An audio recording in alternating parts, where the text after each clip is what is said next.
Qual será o custo de produção de grãos na safra 25-26? Detalhes em instantes. Acompanhe o Paracatu Rural pelo YouTube. Inscreva-se em nosso canal e marque o sininho. Assista no seu smartphone, na Smart TV ou no computador. Vai lá, Paracatu Rural no YouTube. Mercado Agrícola. As projeções para a safra de grãos 25-26 apontam um cenário desafiador para os produtores brasileiros, especialmente diante da tendência de alta nos custos de produção e da pressão nos preços internacionais da soja. Para a soja, a estimativa é de aumento médio de 4% no desembolso do produtor, puxado principalmente pela elevação nos preços dos fertilizantes, alta de 10%, e de parte dos defensivos agrícolas. Os dados foram apresentados pelo Projeto Campo Futuro, de realização da Confederação da Agricultura e Pecuária do Brasil, a CNA. A coordenadora do Núcleo de Inteligência da CNA, Natália Fernandes, bateu um papo com Mauro Ozaki, pesquisador do CEPEA-Exalc-USP, e com André Dobashi. Ele é presidente da Comissão Nacional de Cereais, Fibras e Oleaginosas da CNA. Eles falam um pouco mais sobre as perspectivas para o mercado de grãos e os preços dos fertilizantes no mercado internacional. Tem até uma pergunta, um comentário de uma produtora que enviou pra gente, a Fernanda Gelling, que é lá do Rio Grande do Sul, uma região bastante afetada. No ano passado eles perderam a produção por conta das adversidades climáticas, né, e a enchente que veio também afetando bastante o estado, e ela falou que eles fazem a conta reversa, que é o que os produtores fazem, que é em relação à produtividade, né, eles avaliam a produtividade para ver quanto que podem gastar. E aí a gente já entra então para falar um pouco da safra 2025-26. E acho que a gente pode fazer um contexto, né, de o que tem sido levado em consideração, né, Mauro e André, para poder sinalizar, né, essa perspectiva do que tem sido esperado em relação aos custos e os resultados para os produtores para a safra de grãos 2025-26. Bom, do nosso lado aqui da produção, Natália, na safra 25-26 a gente está com uma expectativa muito grande em função dos custos de fertilizantes, né? A gente notou um aumento de preço, tanto nos fosfatados quanto no potássico.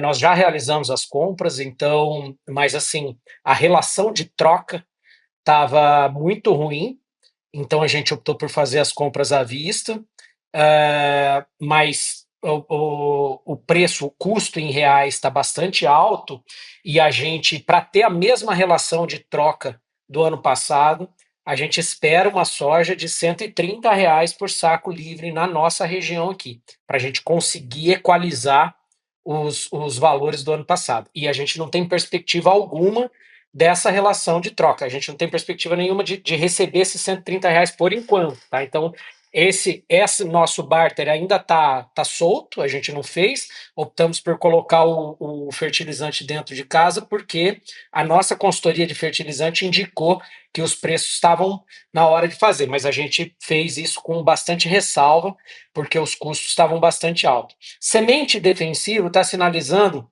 que vai ser muito próximo do custo do ano passado. Entretanto, até na outra questão, você tinha perguntado das coisas que surpreenderam. No ano passado, até pela situação do Rio Grande do Sul, a gente teve uma surpresa muito negativa em relação à qualidade da semente.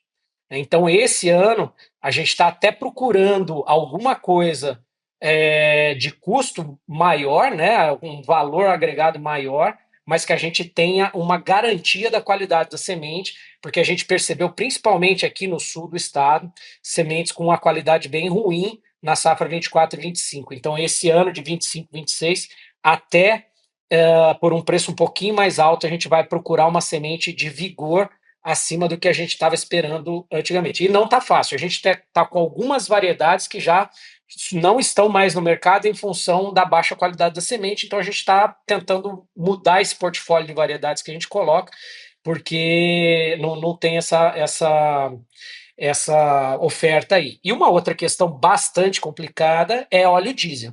Óleo diesel tem subido bastante, a gente teve esse aumento no ICMS, né, então fertilizantes e óleo diesel são 2 pontos aí que a gente notou que vai ter um aumento da safra 24 para safra 25/26. Você fala da relação de troca, então, André, o que você está dizendo é que vocês olharam, né, o valor de perspectiva de venda da produção e quanto que está os fertilizantes, compraram já os fertilizantes, mas ainda não fizeram essa venda antecipada a esses R$ 130 que você comentou. Ou seja, não fez a trava ali para saber que realmente é o melhor, mas aproveitaram o momento considerando que tem uma perspectiva de aumento tanto para fosfatado quanto potássico, que você tem acompanhado bem o mercado, seus assessores estão certos, a gente tem acompanhado isso por aqui.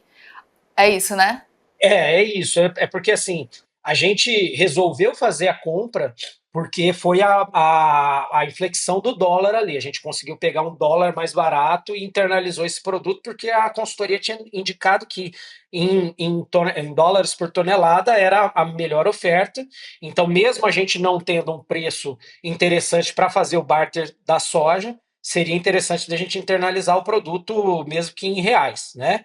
E aí a gente fez essa opção, mas é uma opção que a gente normalmente não faz, porque principalmente no fertilizante, que é um ativo de bastante importância no custo de produção da soja e do milho também, mas a gente sempre procura travar a soja, mesmo que a gente faça a compra à vista, a gente trava em soja para manter aquela relação de troca, né, fertilizantes por saco de soja, pelo menos no mesmo patamar do ano passado. Mas esse ano, se a gente fizesse essa troca, ia ser mais de 3 sacos acima no custo de produção por hectare.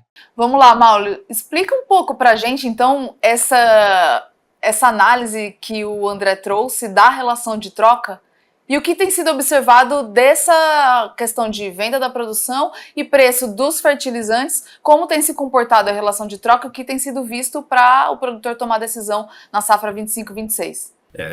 O que o André, né, o momento do André tomar essa decisão foi bastante mais complexo, né, por conta da própria incerteza da taxa de câmbio, né, e acabou meio que acelerando a decisão dele, porque a incerteza de qual seria o valor da taxa de câmbio no momento do primeiro semestre de 25, né, que nós estamos vivendo agora, fez com que acelerasse um pouco mais a sua decisão, e também os preços internacionais já começaram a sinalizar um canal de alta, e aí acabaram, né, fazendo com que o produtor já comece, né, a tomar decisão, e já faz parte do calendário, né, da tomar decisão dos primeiros trimestres do ano, começa a colher, o produtor já começa a fazer esse planejamento, tá?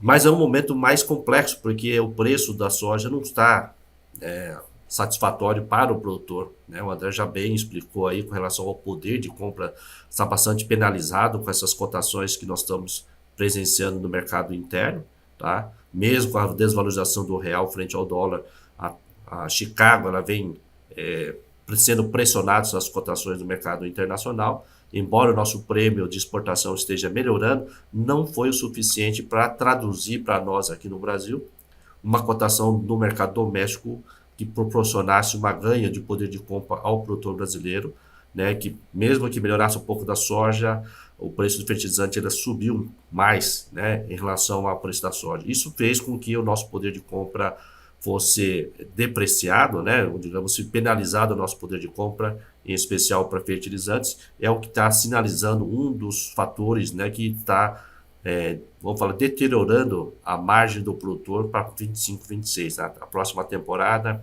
2 fatores chave estão começando a mostrar sinais de preocupação, que no caso é a elevação dos preços dos fertilizantes, que estão implicando na elevação do orçamento para 25/26, e as cotações que nós estamos presenciando hoje no contrato futuro, né, para o ano que vem, e os valores da taxa, né, com o diesel que o André comentou, os fretes também ficaram mais caros. Então está sinalizando para nós aí, né, um corte maior, né, no valor final do preço da soja para o produtor rural. Então isso para nós, 25/26, já começa a dar um sinal de alerta. Olha, não temos muita aquela expectativa, né, por enquanto, né, nós estamos só no início ainda da temporada, mas é um sinal de alerta. Ó, precisamos ter muita cautela, né, o custo não está sinalizando grandes aumentos, mas alguns fatores essenciais, né, estão sinalizando aí cuidados para que nós possamos proteger a nossa margem para a temporada 25/26. Tem mais uma pergunta aqui que é exatamente sobre isso que a gente está falando, que é da Antonielle Rotoli. Ela é agricultora e pecuarista no estado de Rondônia. E ela fala isso: se o dólar continuar subindo, como que isso pode pesar nos meus custos com fertilizantes e defensivos? A gente está falando de insumos que são dolarizados, né? É, e vocês já pontuaram bem essa perspectiva de aumento aí nos preços de alguns fertilizantes, mas tem muitos produtores que ainda não tomaram a decisão, né, Mauro e André? Então, como que fica essa perspectiva? O que pode auxiliar o produtor a, de fato, tomar essa decisão por fazer uma aquisição e observar bastante todos os seus indicadores e custos para que ele tenha um resultado não tão negativo, né, quanto espera, se ele ficar esperando para tomar essa decisão mais à frente com a ideia de que ou o preço de grãos, preço da soja vai subir ou o preço de fertilizantes cair.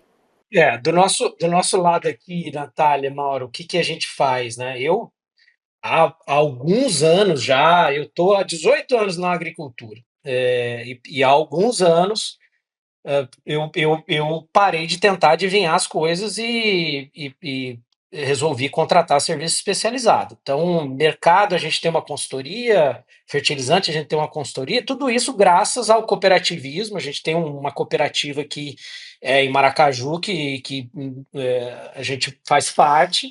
E a gente faz essa consultoria em grupo, né? Então isso barateia bastante para a gente.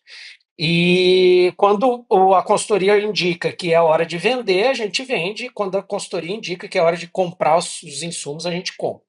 Mas o que a gente aprendeu ao longo desses anos é assim: quando o dólar cai, basicamente é a hora de comprar os fertilizantes, tá? E aí o fertilizante passa por essas nuances de guerra, de internalização de produto, de preço de frete e tudo mais, mas chega uma hora que ela vai, que o preço de internalizar esse produto fica interessante, porque o dólar cai e coincide aí com a internalização desse produto está interessante, a gente faz a aquisição dele, né? E chega um determinado momento que você compra defensivos e sementes, mas aí esses dois ativos eles já não são commodities mais, né? Semente virou produto e defensivo virou produto. Então é muito da empresa por empresa, daquele corpo a corpo, da negociação ali. Aí já não é tão. A gente sabe que o defensivo é dolarizado, mas normalmente ele já está internalizado no país aí de uma safra para outra, tem estoque antigo que a gente tem que aproveitar, tem uma diversidade de ativo que a gente tem que rodar entre elas para aproveitar o melhor preço. Então a gente muda a estratégia de controle de percevejo, muda a estratégia de manejo de planta daninha, de doença, principalmente doença, porque o fungicida se tornou um dos principais custos de defensivo na cultura da soja, né? Então a gente faz essa ciranda de ativos aí para pegar o melhor preço e aí fechar os custos de defensivo dentro da média de preço aí que a gente tem ao longo dos anos. E a semente é aquilo que eu te falei. Aqui em casa a gente tem uma máxima que semente com vigor abaixo de 92% não entra na fazenda. Então você tem todo um timing de deslocamento dessa semente do Rio Grande do Sul para o Mato Grosso do Sul, que é um problema, porque a gente precisa que essa semente chegue bem próximo ao plantio para ficar o mínimo de tempo fora da câmara fria, porque eu não tenho câmara fria em casa, e ao mesmo tempo ela tem que ter um vigor suficiente para eu colocar ela no chão em final de setembro, começo de outubro. Né? Então a gente fica nessa apreensão, mas a hora que a sementeira indica que ela tem um produto bom, a gente vai lá, vê o produto, né, tenta negociar e trazer essa semente aí mais próximo do plantio. Então, basicamente, esse é o jeito que a gente faz. E o aumento do dólar, depois que a gente fecha o adubo, o fertilizante, a gente quer mais que o dólar suba, porque daí vem o produto para cima também, né? Então, fechou o fertilizante, pode subir o dólar. Basicamente é assim. Agora a gente está torcendo para o dólar subir. O André já passou uma boa estratégia, né? Como a visão, né, de uma pessoa aí já tem quase 2 décadas aí monitorando a oscilação dos preços dos insumos agrícolas, né? Eu acho que a transmissão de preço do câmbio sofre mais os fertilizantes, e o André explicou muito bem a questão de defensivos e sementes. Ela tem sua própria característica de determinação de preço no mercado interno. Então, né, o dólar ela começou a caminhar por uma estabilidade momentânea agora. Eu creio que agora parece que está tornando interessante o produtor começar a olhar, porque pode ter um repique, né, de preços aí dos próximos meses, né?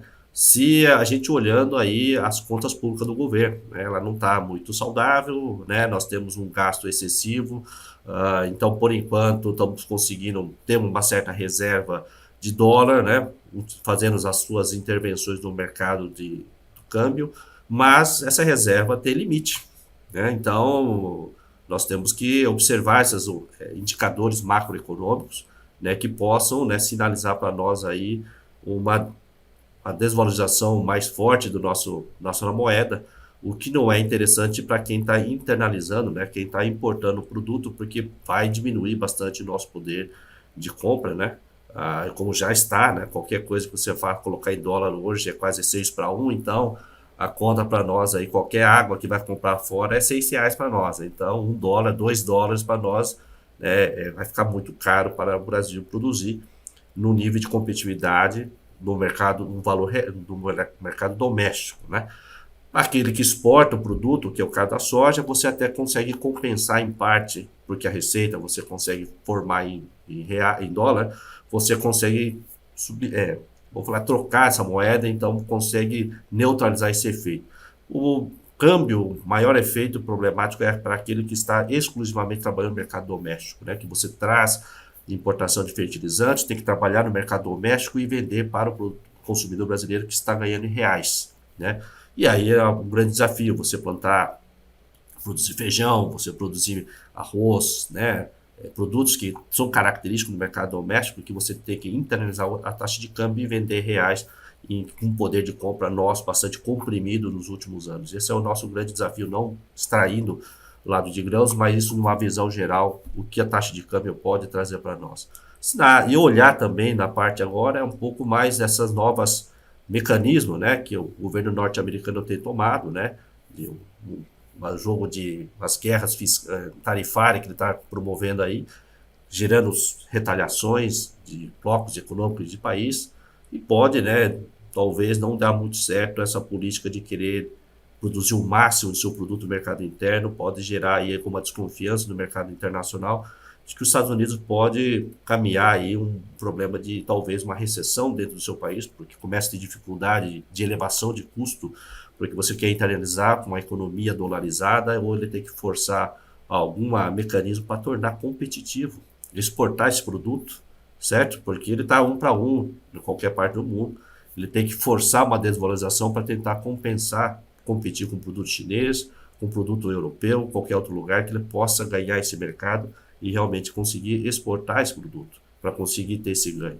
Então, são um mecanismo, né, que está ainda em aberto, que nós temos que monitorar, e pode ser, né, quanto mais o Brasil fortalecer suas contas públicas, deixar tudo em ordem, né, deixar sua economia mais organizada, menos irresponsável, você consegue sinalizar, né, que a taxa de câmbio fica mais estável, previsível, e aí para o setor produtivo fica muito mais interessante, né, porque tendo contas públicas em dia, taxa de juros fica muito mais, menos leonino, tá? Você não tem essa taxa que nós estamos trabalhando hoje por conta dessa desorganização, e a taxa de câmbio é o reflexo, né, dessa desorganização. Então, basicamente, são os sinais que nós temos que monitorar para que nós tenhamos decisões corretas, e não tem mecanismo. Trabalhar com preço médio, o André já deu a dica, pegar a consultoria, saber os principais indicadores, ter o poder de compra parecido e trabalhar com uma média, porque são raros momentos que você consegue comprar preço da bacia das almas extremamente barato, mas isso é uma outra temporada, mas sempre trabalhando dentro da cartilha básica. Volta ao básico, vê o fundamento, o que tem que se fazer. Nós estamos trabalhando a longo prazo, então sempre tem que trabalhar com a margem que temos que defender, né? Comprando os melhores produtos, né? Com os preços mais dentro da média histórica, e aí tentando defender a melhor safra, produzindo dentro das técnicas sustentáveis que nós temos aí para conseguir ter margens suficientes para manter a fazenda. Os problemas envolvendo os preços do frete e as estratégias para uma safra de grãos mais lucrativa.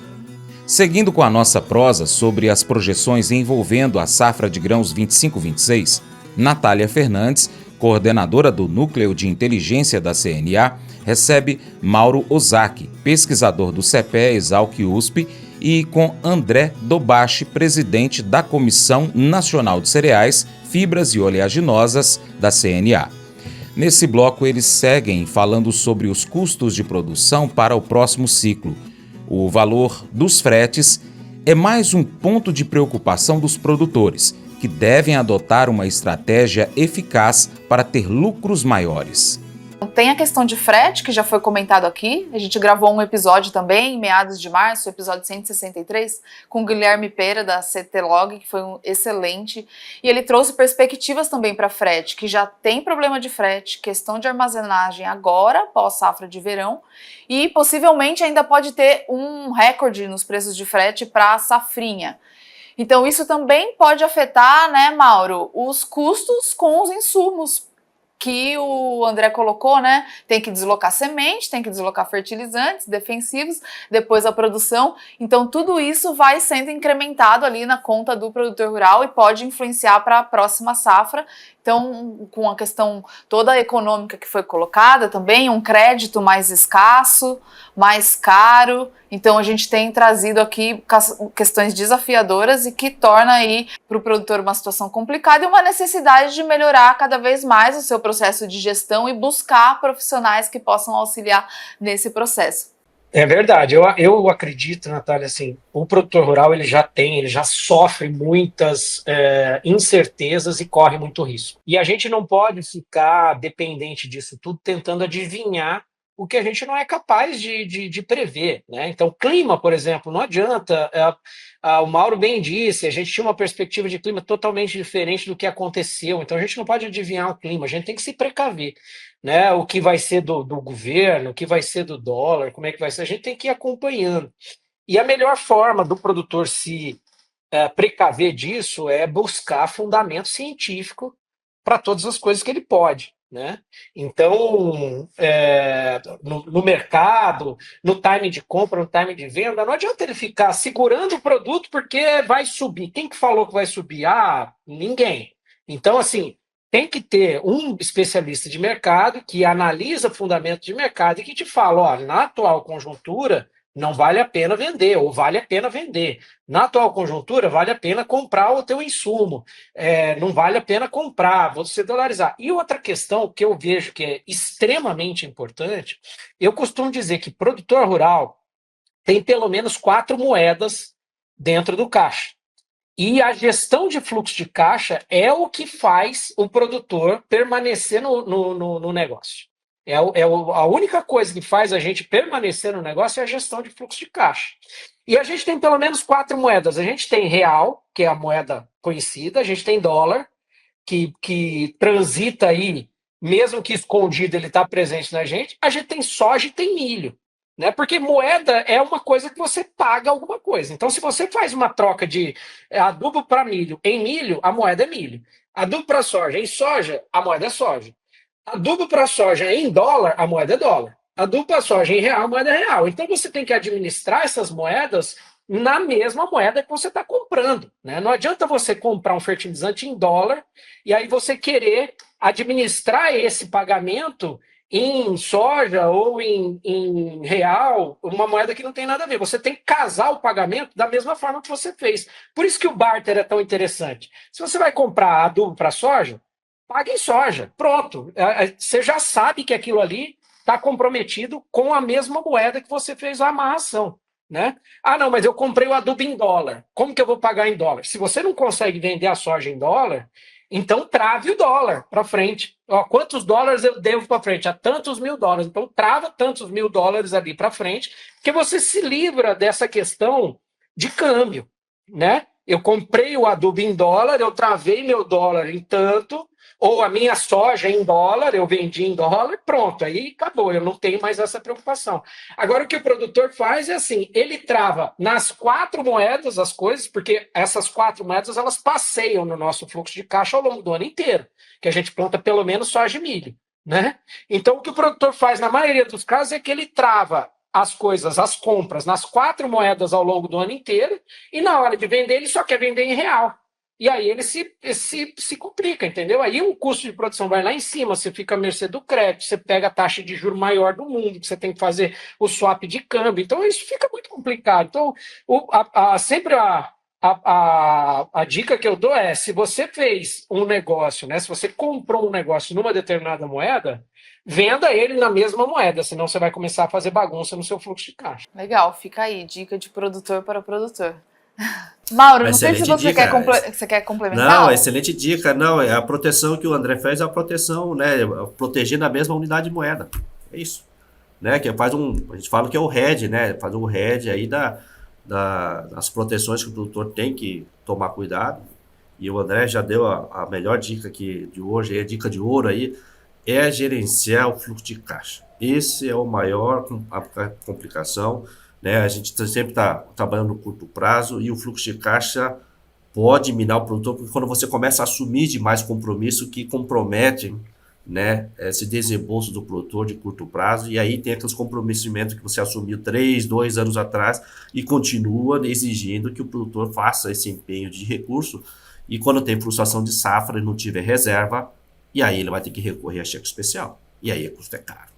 Há perspectivas de aumento da participação dos insumos fertilizantes, sementes ou defensivos no custo operacional efetivo?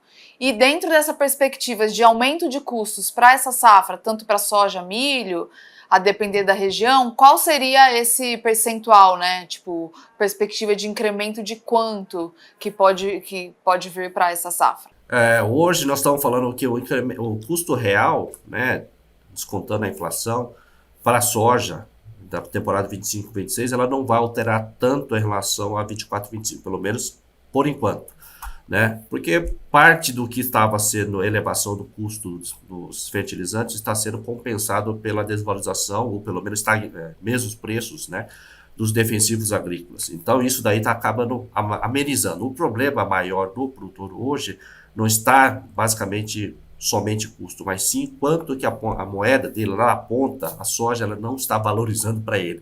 Então a margem para ele, não fala, meu custo tudo bem, não está subindo, está mais ou menos de lado o mercado, mas mesmo, né, trabalhando dentro do planejamento dele, o preço que ele está olhando hoje em relação aos anos anteriores é que deixa desanimado o produtor. Olha, né, a cotação não está positiva, nós temos ainda uma grande produção de soja no mercado mundial, a cotação ainda está andando de lado no mercado mundial, né? E ainda nós não temos ainda uma perspectiva, pelo menos no curto prazo, que nós tenhamos uma alteração do quadro de expectativa de produção norte-americana, que possa sinalizar uma recuperação dessa cotação, que possa trazer aí sinais mais positivos, pelo menos nesse primeiro momento aqui, para a soja, né? Então isso é que está trazendo, pelo menos para a soja, esse momento. O milho já está um cenário um pouco mais otimista, né? Estava, pelo menos, se chover bem, espero que chova bastante em Mato Grosso do Sul aí, para recuperar o que já perdemos na safra passada, né? No passado já tomamos já um tropelo em cima disso aqui, mas se nós tivermos uma boa chuva, pelo menos agora final de março, abril, para garantir a safra, aí a gente já começa a ter, pelo menos, mesmo que a cotação de milho venha um pouquinho para baixo, já é melhor do que nós estávamos trabalhando no ano passado, vai conseguir dar um alívio no fluxo de caixa do produtor, para a gente olhar para a próxima temporada com mais tranquilidade. Então, o milho está melhor do que a soja nesse primeiro momento, né? E aí me preocupa ano que vem, né?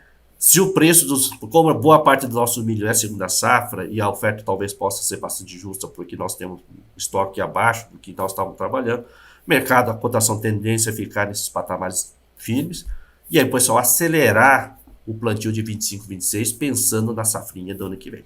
Então, eu acredito que o Mauro já falou bastante aí de como são as perspectivas nossas aqui para a próxima safra, e essa questão da safrinha é um problema muito recorrente, né, que a gente percebe. Quando o preço do milho sobe, principalmente como tem subido agora, eu estou na Abramilho também, a gente viu lá o milho batendo recorde de preço em algum estado do Brasil, que eu não lembro onde é que é, mas mesmo aqui mesmo no Mato Grosso do Sul, a gente tem uns preços bastante elevados para o milho. E isso faz com que o produtor, principalmente quando está estrangulado, ele quer aproveitar a safrinha. E ele antecipa a semeadura da soja para entrar com milho ainda no verão, né? O que parece ser uma boa estratégia para ele, mas não é, por dois motivos.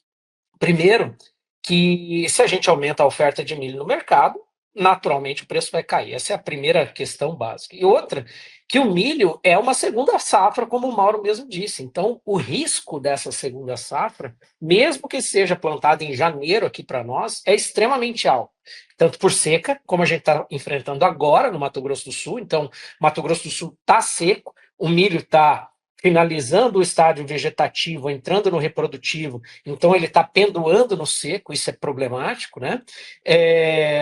As reservas de água estão baixas, e depois tem o frio, né? Então a gente tem duas adversidades aí muito recorrentes no Mato Grosso do Sul, que é a estiagem e geada, que derrubam demais a média do produtor, e ele está colocando a soja numa janela desfavorável. Então ele arrisca a cultura core dele, né, de faturamento, em detrimento de um produto que é mais arriscado ainda. Então, isso é uma estratégia bastante arriscada que o produtor de milho toma. Lembrando ainda que o milho é extremamente dependente de nitrogênio e que a gente tem os preços de nitrogênio cada vez mais altos em função da internalização do custo de dólar, né? Do problema de internalizar com o custo de dólar. Então, ele acaba fazendo um milho de custo altíssimo para tentar produzir porque o preço está bom e esquece da soja, que é a cultura dele de primeira safra. Isso, para a gente, é um tiro gigante no pé, né? Então, é isso que o Mauro falou, acho extrema importância a gente deixar de conselho aí para o produtor não arriscar a safra de soja para investir tudo no milho. Fora que o nitrogênio costuma começar a subir mais no segundo semestre, né, aqui no Brasil, e depois continua subindo internacionalmente no início do ano. Então, ele fazendo isso, como você colocou, e tendo uma demanda maior, ele também pode ser que adquira num período de preços mais caros, de fontes nitrogenadas. Mas aí eu te pergunto, e se o produtor, você comentou sobre essa leitura, né? Vejo que o preço do milho está subindo, aí antecipa a soja para entrar com milho, mas quando aumenta a oferta, o preço cai. E se o produtor faz uma venda antecipada desse milho, você acredita que possa equilibrar nessa estratégia ou ainda assim considera arriscado diante do que você colocou? De novo, né? Eu acho que as vendas antecipadas elas precisam ser feitas com uma racionalidade, porque vamos falar novamente do fluxo de caixa, né? Se você não tem nada comprometido em milho para o futuro, você está vendendo antecipado baseado num fundamento de mercado que o milho vai subir. E que fundamento é esse, né? Porque eu estou fazendo uma venda antecipada aleatória na minha propriedade, vamos supor, né? E estou lá com preços em reais do milho. Quem que está me garantindo que esse preço é bom? Entende? Isso está travado no meu custo de produção, aí ela é um barter, ela é uma venda antecipada porque eu travei alguma coisa do meu custo de produção. Se ela for meramente especulativa, ou você tem esse produto milho para entregar lá na frente, ou você Ou é um risco? está arriscando, você está, né, gambling, né? Você está lá se roleta, né? Porque se eu não tenho esse produto, eu dependo de produzir, e se der uma geada e eu não produzir, se der uma seca e eu não produzir, mas todo ano eu produzo, tudo bem, mas pode cair uma chuva de granizo na minha fazenda. E aí você não tem o produto que você acha que vendeu antecipadamente num preço bom.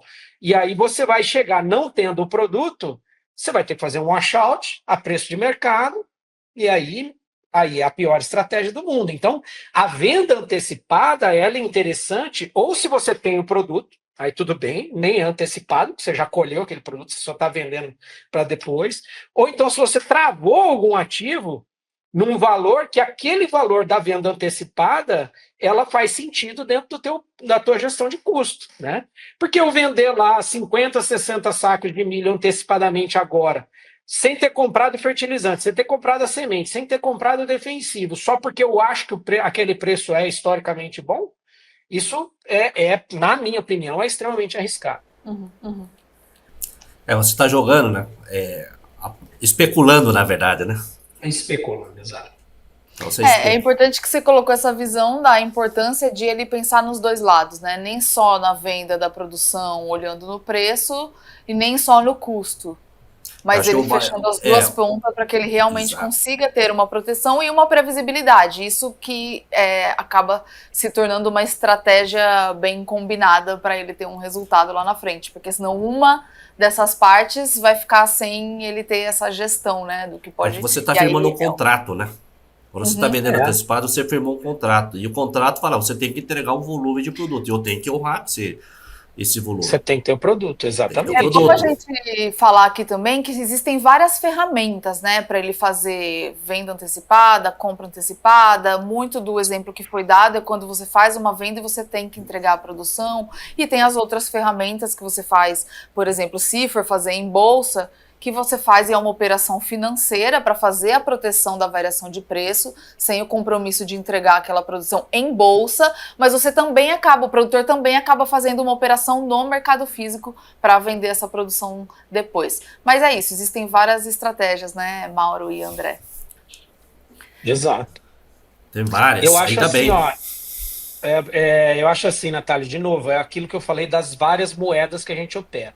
Se você vai fazer uma proteção de preço, né, de soja ou de milho, e no mercado financeiro aí, esse produto, ele é moeda, ele não é produto físico, né? Então, o que você tem que ter para fazer isso? Caixa, dinheiro, né? Em reais, você Exatamente. travou em reais, em dólar, porque você vai ter as variações daquela proteção e você vai ter que desembolsar para garantir elas, Se né? tiver no Se mercado chega futuro, você tem que ter esse desembolso, né? Exatamente. E se você for fazer no físico, no mercado mesmo, você tem que ter o produto. Então, eu não tenho um saco de milho no meu barracão, e aí eu estou vendendo antecipadamente, você tem que saber exatamente o que você está fazendo. Ah, mas é para trocar pelo adubo. Ótimo, você tem que trocar aí mesmo, porque você precisa do adubo para ter o milho depois. Mas se não tiver nada amarrado, alguma moeda você vai ter que descasar para casar com essa venda antecipada. E nesse caso, como o Mauro bem disse, contrato, é físico, você vai ter que ter o produto. Não adianta você ter o dinheiro, né? Porque daí lá você vai tomar um achout, o custo vai ficar muito maior do que você não ter o produto aqui, né? Então a gente tem que tomar bastante cuidado com essa questão de travar as coisas na moeda que eu fiz o compromisso, né? Aprender a agradecer a Deus pelo que Ele tem nos concedido é uma parte importante da nossa jornada espiritual. Então, como você faz da gratidão a Deus uma parte importante da sua vida? Uma das maneiras mais importantes de fazer isso é cantando. A Bíblia diz: cantem hinos de louvor ao Senhor, toquem músicas na lira em louvor ao nosso Deus. Está em Salmos 147, verso 7. Nada te deixa ciente da presença de Deus mais rápido que cantar seus louvores a Deus. Não importa quanto talento musical você tenha, a Bíblia nos estimula a fazer um barulho alegre. Até os porcos fazem isso quando comem. Se os porcos podem fazer um barulho alegre, você também pode. Cristianismo é uma fé de canto. Há mais canções sobre Jesus Cristo que sobre qualquer outra pessoa ou coisa, até mesmo sobre o amor. É por isso que você precisa ser parte de uma igreja local. Não é apenas sobre escutar semanalmente uma mensagem bíblica. Pelo menos uma vez por semana você precisa da expressão emocional que vem do cantar agradecimentos a Deus. Caso contrário, o seu coração vai murchar. Você não pode ser um cristão saudável apenas com sermões. Você precisa de ambos, o sentimento da mensagem e a expressão através da música. Os momentos em que menos sentimos vontade de cantar são os que mais precisamos cantar. Quando o coração está frio, nós precisamos ser renovados, restaurados, recarregados através do canto de agradecimento a Deus. Então, ligue suas músicas de adoração favoritas ou encontre uma boa estação de rádio cristã e cante. Agradeça a Deus por tudo que Ele te deu e faça um barulho alegre ao Senhor enquanto você estiver cantando. Esse devocional faz parte do plano de estudos Hábitos de Felicidade do aplicativo bíblia.com. Muito obrigado pela sua atenção. Deus te abençoe. Até o próximo encontro. Uma dica: se você usa Spotify, pesquise Quero Louvar-te, playlist do Francis de Oliveira. Vai lá, com certeza você vai gostar. Tem muitas canções de agradecimento a Deus. Tchau, tchau.